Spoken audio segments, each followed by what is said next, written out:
You are looking at Julian's pronunciation guide, where we look at how to pronounce better some of the most mispronounced words in the world, like this other curious word. But how do you say what you're looking for today?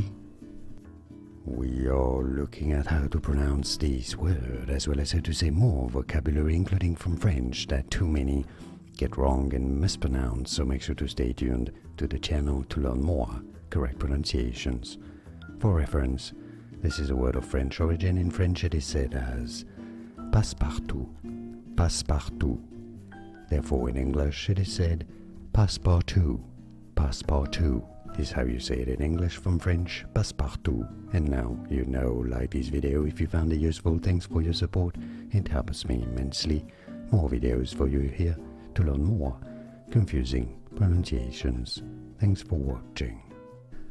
Here are more videos on how to pronounce more confusing words and names too many mispronounced. Like this video if you found it useful. I appreciate your support. I'll see you soon and thanks for watching.